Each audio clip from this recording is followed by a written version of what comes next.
ধাতুবিদ্যা video number 11। তো আমরা এবার মূলত চারটে যে ধাতু আমাদের রয়েছে সেই চারটে ধাতুর এবার কি কি পদ্ধতিতে কি বিশেষ পদ্ধতিতে নিষ্কাশন করা হয় সেইটা আমরা এবার ডিটেলসে প্রত্যেকটা ধাতুর বেসিসে আমরা দেখব। তো প্রত্যেকটা ধাতুর বেসিসে এই জিনিসটা দেখার আগে আমাদেরকে আরেকবার যেটা ঝালিয়ে নিতে হবে সেটা হচ্ছে এই অংশটাকে, অর্থাৎ আমরা কি পদ্ধতিতে পুরো সিস্টেমটাকে নিয়ে কাজ করছি। তাহলে প্রথম আমরা আকরিককে পাচ্ছি খনি থেকে, তার সঙ্গে কিছু অশুদ্ধি পাচ্ছি যেটাকে বলা হচ্ছে খনিজ মল। এই দুটোর মিক্সচারকে আমরা পাচ্ছি, সেখান থেকে আমরা গাঢ়ীকরণ করছি। সেটা বিভিন্ন পদ্ধতিতে হতে পারে, যেমন তোমরা অলরেডি জেনেছো সালফাইড আকরিককে ফেনাভাসন পদ্ধতিতে বা আয়রন জাতীয় কারোর আকরিককে চুম্বক ক্ষেত্র বা ধৌতকরণের মাধ্যমে হতে পারে। আচ্ছা, তো এরপরে আমরা পেলাম গাঢ়ীকৃত আকরিক, তার সঙ্গে খনিজ মল কিছুটা কমলো কিন্তু খনিজ মল থেকে গেল। এবার গাঢ়ীকৃত আকরিককে আমি নেক্সট স্টেপ নিয়ে যাব ধাতব অক্সাইডে, অর্থাৎ তার কম্পোজিশন গাঢ়ীকৃত আকরিকের অনেক কিছুই হতে পারে, হাইড্রোক্সাইড হতে পারে, কার্বনেট হতে পারে, সালফাইড হতে পারে, বা অক্সাইডও থাকতে পারে নিজে নিজে। আয়রনের ক্ষেত্রে যেমন হেমাটাইটটা Fe2O3 অলরেডি অক্সাইডেই রয়ে গেছে। তো যে কম্পোজিশনেই থাকুক তাকে আমরা ধাতব অক্সাইডে নিয়ে পৌঁছাবো, তার সাথে খনিজ মলটাও আমার এখানে চলে আসবে, অর্থাৎ ধাতব অক্সাইড প্রস্তুতি এরই সঙ্গে খনিজ মলটাও ঢুকে যাবে। তো গাঢ়ীকৃত আকরিক থেকে ধাতব অক্সাইডে নিয়ে যেতে গেলে দুটো প্রসেসের মধ্যে একটা প্রসেসে আমাকে যেতেই হবে। হয় আমাকে কম তাপমাত্রা এবং কম বায়ুতে ভস্মীকরণ করতে হবে। কাদের ক্ষেত্রে এগুলো হয়? মূলত অক্সাইড আকরিক যদি থাকে তাকে আর অক্সাইড করতে নতুন করে বায়ু লাগছে না, তাই তাকে আমরা এই পদ্ধতিতেই নিয়ে যাচ্ছি। আর যদি সালফাইড জাতীয় আকরিক হয় সেখানে অক্সিজেনের উপস্থিতি নেই, সেই জন্য তাকে তাপজারিত বা রোস্টিং করতে হবে বেশি তাপমাত্রা এবং বেশি বায়ু প্রবাহর ভেতরে। তো এই দুটোর মধ্যে যে কোনো একটা প্রসেস করলে আমরা ধাতব অক্সাইডে রূপান্তরিত করলাম আকরিকটাকে, তার সঙ্গে খনিজ মল এখনো এলো। এরপরে আমি কি করব? ধাতব অক্সাইডে রেখে দিলে তো আমার কাজ হবে না, সেখান থেকে আমাকে বের করে আনতে হবে ধাতুকে।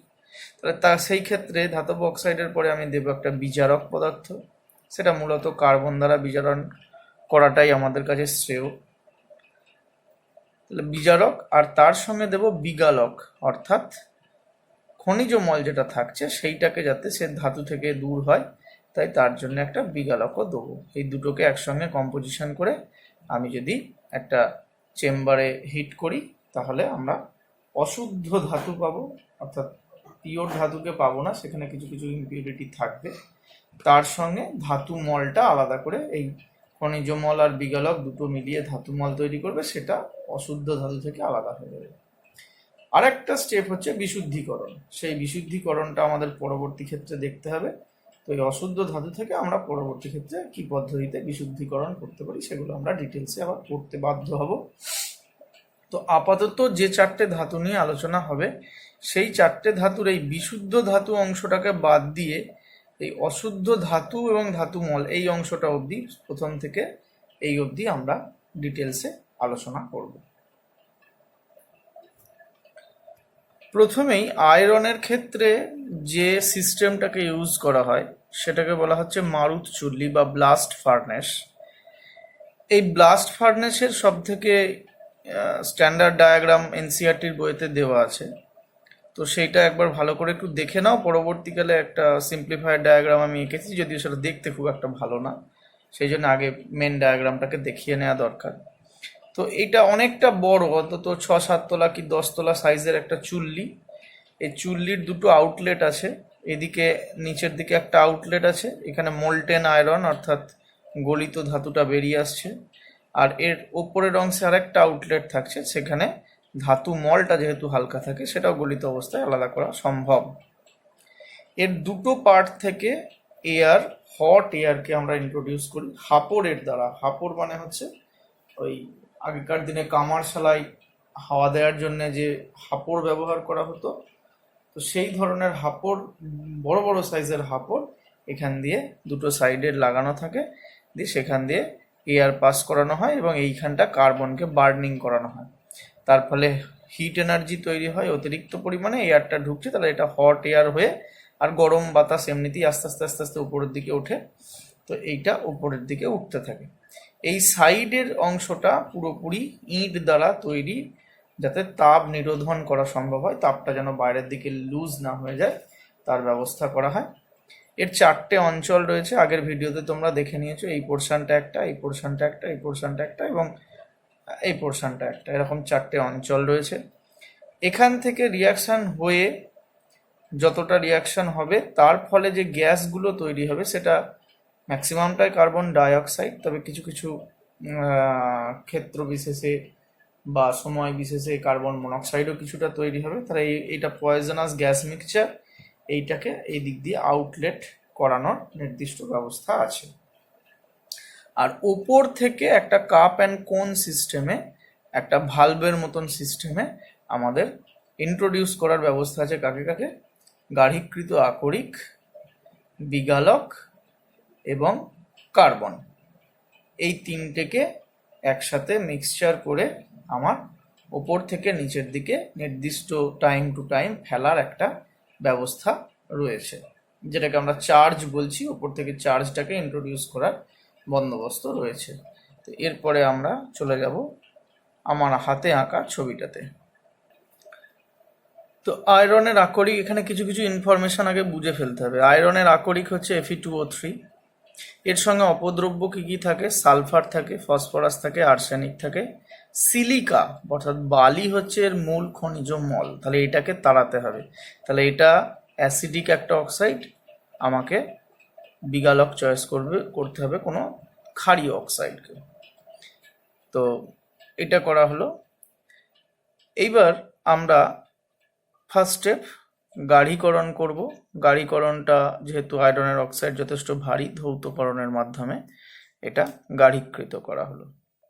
তারপরে অলরেডি এটা আয়রনের অক্সাইড আকারেই রয়েছে, তাই আবার নতুন করে অক্সাইডে নিয়ে যাওয়ার খুব একটা প্রয়োজন নেই। কিন্তু এর সঙ্গে যে সালফার বা ফসফরাস বা আর্সেনিকগুলো রয়েছে সেইগুলোকে একটু অপদ্রব্য থেকে মুক্ত করতে আমাদের ভস্মীকরণ করতে হবে। অর্থাৎ বিরাট কিছু হাই টেম্পারেচারে নয়, আর খুব বেশি অক্সিজেনের উপস্থিতিও দরকার নেই, তাই সামান্য বায়ুপ্রবাহ ও হিট দিলে এখানে যদি কোনো আয়রনের মানে ফেরাস অক্সাইডও থেকে থাকে সেটাও ফেরিক অক্সাইডে কনভার্ট হয়ে যাবে, জারিত হয়ে যাবে। এই ফেরিক অক্সাইডটাই আমার মূলত দরকার লাগবে। ফেরাস অক্সাইড থাকলে আমার কিছু সমস্যা হতে পারে। তাই আয়রন +2তেও যদি কোনো অক্সাইড এই আকরিকের মধ্যে থেকে গিয়ে থাকে সেটাও এই সামান্য অক্সিজেনের বা সামান্য বায়ুপ্রবাহের দ্বারা কনভার্টেড হয়ে যাবে, জারিত হয়ে যাবে।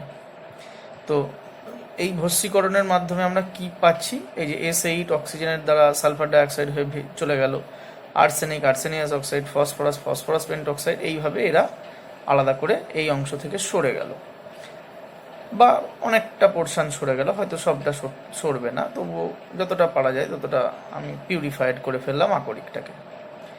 এরপরে ওই পিউরিফাইড আকরিক তার 8 ভাগ, তার সঙ্গে বিজারক দিচ্ছি আমি 4 ভাগ কার্বন এবং 1 ভাগ হচ্ছে ক্যালসিয়াম কার্বনেট। কেন ক্যালসিয়াম কার্বনেট? কারণ পরবর্তী ক্ষেত্রে আমরা দেখব ক্যালসিয়াম কার্বনেট তাপ দ্বারা বিজারিত হয়ে খুব সহজেই ক্যালসিয়াম অক্সাইড তৈরি করে। এই ক্যালসিয়াম অক্সাইডটা হচ্ছে ক্ষারকীয় অক্সাইড। এই ক্ষারকীয় অক্সাইড এই খনিজমল সিলিকার সঙ্গে বিক্রিয়া করে এটাকে ধাতু মলে রূপান্তরিত করে দিয়ে এই ধাতু থেকে সরিয়ে ফেলতে পারবে। সেই টার্গেটে আমরা এই জিনিসটা, এই কম্পোজিশনটা ব্যবহার করছি। এবার এই কম্পোজিশনটা যখন ব্যবহার করছি, এই তিনটের এই পার্সেন্টেজ মিক্সচারটাকে বলা হচ্ছে চার্জ। এই চার্জটা আমরা এই ওপরে আগের ছবিতে যেরকম দেখানো হলো, এটা সিম্পলিফাইড ছবি, এখান থেকে আমরা চার্জটাকে ইন্ট্রোডিউস করছি এই টোটাল ব্লাস্ট ফার্নেসের ভেতরটাতে। এইবার পরবর্তীতে দেখবে যে গলিত আয়রন যেটা আমরা পাই সেটা অপদ্রব্য থাকে, সালফার, ফসফরাস, সিলিকন, ম্যাঙ্গানিজ, সেটাকে পিগ আয়রন বলা হয়। সেগুলো পরবর্তী ক্ষেত্রে দেখতে পাবে, বা এইগুলোর নামগুলো তোমাদেরকে মনেও রাখতে হবে। পিগ আয়রন কি এটা বলতেই পারে। পিগ আয়রনের সঙ্গে স্ক্র্যাপ আয়রন মিশিয়ে আর কার্বন মিশিয়ে আমরা পরবর্তী ক্ষেত্রে 3% কার্বন কম্পোজিশনে কাস্ট আয়রনও তৈরি করি। এগুলো আগে লিখে ফেলেছি আমি, সেই জন্য বলে দিতে বাধ্য হলাম। তো আমরা চলে আসি যে চার্জটাকে আমরা ইন্ট্রোডিউস করছি। এবার চার্জটাকে যখন ইন্ট্রোডিউস করছি, এই অঞ্চলটা প্রথমে একটা কার্বন বেড রেখে সেইখানটা প্রথমে অক্সিজেন, এই যে হট এয়ার এখান দিয়ে ঢুকছে, সে কার্বন আর হট এয়ার পরস্পরের সঙ্গে বিক্রিয়া করে প্রথমে তৈরি করছে কার্বন ডাইঅক্সাইড সরাসরি। এবং কার্বন ডাইঅক্সাইড মানে কার্বনের দহন যখন হচ্ছে, নিশ্চয়ই জানো কার্বন দহনে প্রচুর পরিমাণে তাপশক্তি উৎপন্ন হয়। তাই কার্বন দহনে প্রচুর যখন তাপশক্তি উৎপন্ন হচ্ছে, তখন এখানকার তাপমাত্রাটা 2170 কেলভিন এই রেঞ্জে তাপমাত্রাটা চলে যাচ্ছে। অর্থাৎ আমরা টোটাল সিস্টেমটাকে মোট 4টে ভাগে ভাগ করে পড়বো এবং নিচের দিক থেকে কি কি রিয়াকশান হবে সেইগুলো দেখতে দেখতে পড়বো। তো এই 2170 কেলভিন তাপমাত্রাতে এই অঞ্চলটাকে বলা হচ্ছে দহন অঞ্চল। এখানে মূলত যে কাজটা হয়, সেখানে কার্বন বেড রাখে, তাকে অক্সিজেন দ্বারা আমরা প্রথম তৈরি করি কার্বন ডাইঅক্সাইড। কেন সরাসরি কার্বন ডাইঅক্সাইড তৈরি করে ফেললাম? কারণ এখানে ডেল্টা এইচটা ভীষণ মাত্রায় নেগেটিভ, অর্থাৎ এই রিয়াকশানটা করে আমাকে এই তলার চেম্বারে প্রচুর পরিমাণে হিটটা সাপ্লাই দিল। এত হিট কেন দরকার? কারণ এইখানে যখন আয়রনটা আসবে, এই টেম্পারেচারে এই ধাতুমল বলো আর অশুদ্ধ আয়রনই বলো, তারা গলে যাবে। গলে গিয়ে তারা এই দুটো ফানেল সিস্টেমের মতন করা আছে, এখান দিয়ে আস্তে আস্তে তারা সেপারেট হয়ে গিয়ে বেরিয়ে যাবে। যদি এরা কঠিন আয়রন হতো, অর্থাৎ এই টেম্পারেচার না থেকে কঠিন আয়রন এখানে জমতে থাকতো, তাহলে কিন্তু আমাদের আউটলেট করাতে সমস্যা হতো, তার ফলে যন্ত্রটা সম্পূর্ণ ভালোভাবে কাজ করতে পারতো না। যত আমরা আউটলেট করব, জায়গাটা ফাঁকা থাকবে, তত আবার নতুন করে চার্জ ইন্ট্রোডিউস করে আমরা বারবার এই জায়গাটাতে রিপিট করতে পারবো রিয়াকশানগুলোকে। এইবার তার মানে এখান থেকে হট এয়ারের মাধ্যমে আস্তে আস্তে কার্বন ডাইঅক্সাইড উপরের দিকে উঠতে লাগলো।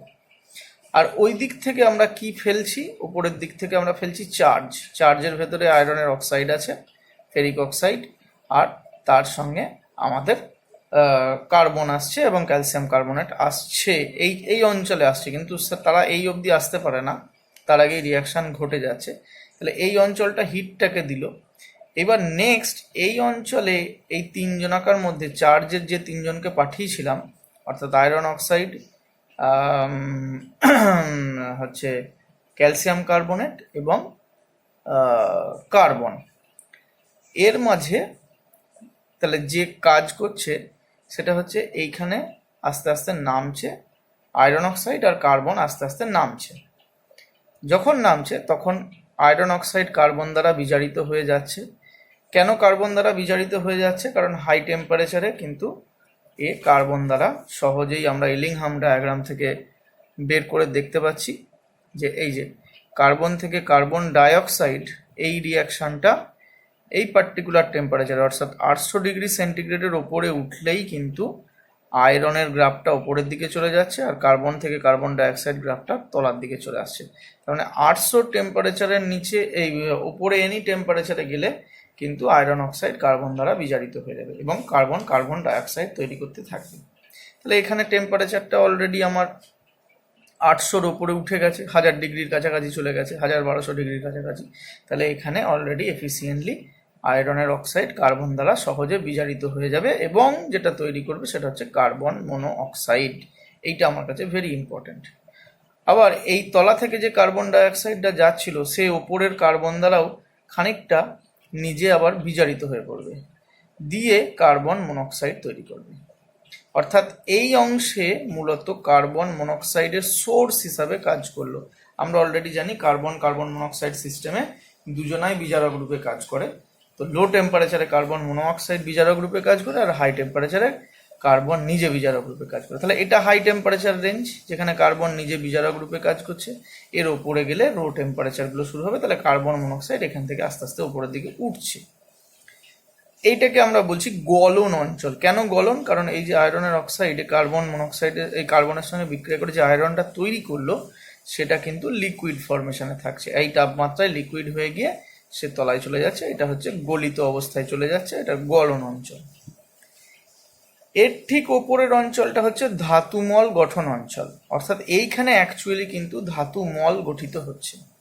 আমরা ওপর থেকে ক্যালসিয়াম কার্বনেট ফেলছিলাম, তো সে এই টেম্পারেচারে বিয়োজিত হয়ে গিয়ে ক্যালসিয়াম অক্সাইডে রূপান্তরিত হয়ে যাচ্ছে, আর যে মানে চার্জের ভেতরেই যে আয়রনের অক্সাইডটা আছে সে তো খনিজমল নিয়েই ঢুকছে, সেই খনিজমল এইখানে এই অবধি যখনই এলো ক্যালসিয়াম কার্বনেট হয়ে গেল ক্যালসিয়াম অক্সাইড, তারা দুজন বিক্রিয়া করে ফেললো, দিয়ে ধাতুমল তৈরি করে ফেললো। এই যে ক্যালসিয়াম কার্বনেট থেকে ক্যালসিয়াম অক্সাইড কার্বন ডাইঅক্সাইড, আর ক্যালসিয়াম অক্সাইড আর সিলিকন ডাইঅক্সাইড সিলিকা, তারা ধাতুমল তৈরি করে লিকুইড আকারে সলিড আকারে তৈরি করলো, কিন্তু তলার দিকে যখনই নামলো এই টেম্পারেচারে গিয়ে আবার গলে গেল। এটা ওই জন্য গলন অঞ্চল নাম। এই উপরের অঞ্চলটা হচ্ছে ধাতুমল গঠন অঞ্চল, যেখানে মূলত ধাতুমলটা গঠিত হয়। এখানে বিজারণ ঘটনাটা খুব একটা ঘটে না। এই অঞ্চলটা পাস করে কার্বন মনোক্সাইড আবার উঠছে। এই জায়গাটা মূলত কার্বন মনো অক্সাইড দ্বারা বিজারণ অঞ্চল। দেখো লো টেম্পারেচার রেঞ্জ রয়েছে, সেইখানে প্রত্যেকটা স্টেপে অ্যাকচুয়ালি কার্বন মনোক্সাইড কিন্তু বিজারণ ঘটনাটা ঘটাচ্ছে। যদিও এখানে একটা স্টেপ এরকম দেওয়া আছে, তবে এনসিআরটি বইতে কিন্তু এই ধরনের স্টেপটা দেওয়া নেই। মূলত কিন্তু এনসিআরটির বই এই প্রত্যেকটা স্টেপে কিন্তু কার্বন মনোক্সাইড দ্বারা বিজারণ ঘটনাটাকেই দেখিয়েছে। এইটাকেই বলা হচ্ছে বিজারণ অঞ্চল। তাহলে আরেকবার শুনে নাও, চারটে অঞ্চল।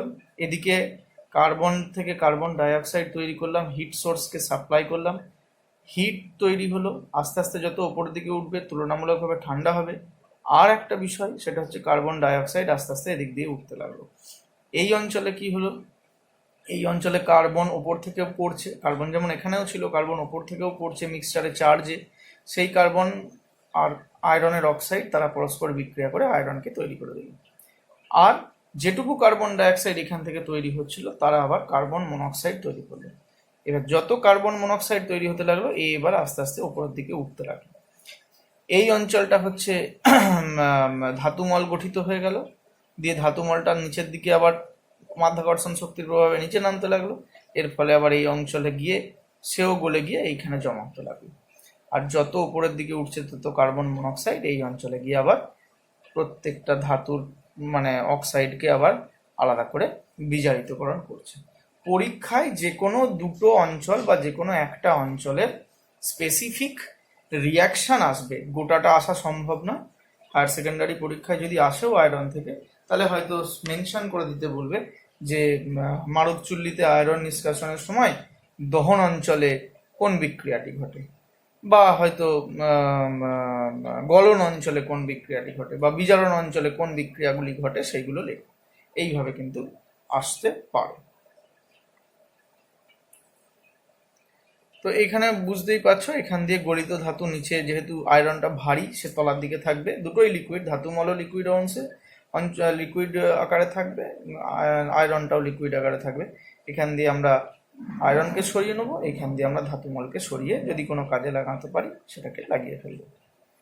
এই যে অশুদ্ধ ধাতুটা এলো, তাতে এই যে ধাতুটা গলিত আকারে নামলো, এর মধ্যে অনেক অশুদ্ধি থাকবে, বিশেষ করে কার্বন অশুদ্ধি থাকবে। কারণ কার্বনকে আমি ওপর থেকে ফেলছি, তাহলে এর সঙ্গে ড্রপ বাই ড্রপ যে কার্বনগুলো মানে রিয়াকশান করেনি বা করার সুযোগ পায়নি, তারা কিন্তু এখানে ইমপিউরিটি আকারে থাকবে। তো এইটাকে বলা হচ্ছে পিগ আয়রন। এই পিগ আয়রনে মোটামুটি 4% কার্বন কম্পোজিশন রয়েছে। এবার এর সঙ্গে এবার একে খানিকটা মানে পিউরিফিকেশন না করেই আমরা আমাদের নিজেদের দরকার মতো কিছু কিছু পদার্থ তৈরি করে নিতে পারি। যেমন এর সঙ্গে ছাঁটাই লোহা বা ছাঁট লোহা, আরও কিছু কার্বন দিয়ে আমরা কাস্ট আয়রন তৈরি করতে পারি। তারপরে এখান থেকেই আমরা রট আয়রন বা পেটা লোহা তৈরি করতে পারি একটুখানি পিউরিফাইড কন্ডিশনে নিয়ে গিয়ে। এখান থেকেই আমরা লাইম সহ উত্তপ্ত করে অ্যাসিড অক্সিজেন ডেসিমার পদ্ধতিতে আমরা এটাকে স্টিল তৈরি করতে পারি। যদিও আগে স্টিলের এই প্রিপারেশনগুলো ডিটেলসে ছিল, কিন্তু এখন নতুন বইতে কিন্তু এই পদ্ধতিগুলোকে অতটা ইম্পর্টেন্স দেওয়া হচ্ছে না, শুধুমাত্র আয়রনের এইটুকুকেই তোমাদের সিলেবাসের মূল হিসাবে অন্তর্ভুক্ত করা রয়েছে। একটা প্রশ্ন এখান থেকে আসে যে এই নিচের অংশেতে কার্বন থেকে কার্বন ডাইঅক্সাইড যখন তৈরি হলো, হিটটা এত বেশি প্রডিউসড হলো, সেটা যখন এই অংশে উঠতে থাকে তখন হিটটা কি অটোমেটিক কমতে থাকে? অটোমেটিক কমার মানে আমাদের প্র্যাকটিক্যাল এক্সপিরিয়েন্স কিন্তু যত মানে গরম হাওয়া আস্তে আস্তে উপরের দিকে উঠলেও তার গরম ভাবটা কমে না। কারণ গ্রীষ্মকালে একতলার বাড়ি থেকে দোতলার বাড়ির ছাদে বা সিঁড়িতে কিন্তু গরমটা অনেক বেশি থাকে। তো এটাও তো সেরকমই অনেকটা চাপা দেওয়া অংশ, তাহলে গরমটা এরকমভাবে কমতে লাগলো কি করে? গরম হলে সে বায়ুটা উপরের দিকে উঠবে, কিন্তু কমে যাচ্ছে কি করে? তো তার একটা মানে কারণ এখানে খুব সঠিকভাবে দেয়া রয়েছে, যেটা কিন্তু পরীক্ষার জন্য ভীষণ ইম্পর্টেন্ট। সেটা হচ্ছে এই যে গলন অঞ্চল, অর্থাৎ ফিউশন যে অঞ্চলটা, দহনের জাস্ট ওপরে যেখানে তাপমাত্রাটা প্রথমে কমে গেল, সেইখানে যে বিক্রিয়াটা ঘটছে সেটা হচ্ছে কার্বন ডাইঅক্সাইড এ তো নিচের দিক থেকে উঠতে শুরু করলো ওপরের দিকে, আর ওপরের দিক থেকে চার্জের ভেতরে কার্বন গুঁড়ো নামছে। এই দুজন পরস্পরের সঙ্গে বিক্রিয়া করে তৈরি করলো কার্বন মনোক্সাইড। এইটা হচ্ছে কার্বন মনোক্সাইড প্রস্তুতির প্রথম, মানে এর ভেতরে কার্বন মনোক্সাইড এইখানে প্রথম সৃষ্টি হলো। এই বিক্রিয়াটা ডেল্টা এইচটা দেখো পজিটিভ, অর্থাৎ এটা কিন্তু তাপগ্রাহী বিক্রিয়া। তাহলে এটা তাপগ্রাহী বিক্রিয়া হওয়ার জন্যে নিচের অংশ থেকে যে তাপটা আসছিল এখানে রিয়াকশন হয়ে তাপটাকে কমিয়ে ফেললো। অর্থাৎ এইখানে কার্বন ডাইঅক্সাইড আছে, তাপ বেশি, যেই এখান থেকে এইখানে উঠলো, এখানে কার্বন থেকে কার্বন মনোক্সাইড তৈরি হয়ে গেল, যেটা তাপগ্রাহী বিক্রিয়া, তাই ঝট করে এখানে তাপমাত্রাটা খানিকটা কমে গেল। একটু বলে দিই যে শুধুমাত্রটা ভিডিওটা দেখে যদি কেউ ভাবে যে আমার এই চ্যাপ্টারের এই অংশটা পড়া হয়ে গেল, তাহলে ভুল করবে। ভিডিওটা একটা গাইডলাইন করা হলো মোটামুটি বোঝানোর জন্যে, তবে বইটাকে একটু ডিটেলসে কিন্তু পড়তেই হবে, তা না হলে কিন্তু এই জায়গাগুলো খুব একটা ভালো করে মুখস্থ থাকবে না। আমরা মিলিত হচ্ছি পরের অন্য ধাতুটির সিস্টেমটিকে নিয়ে।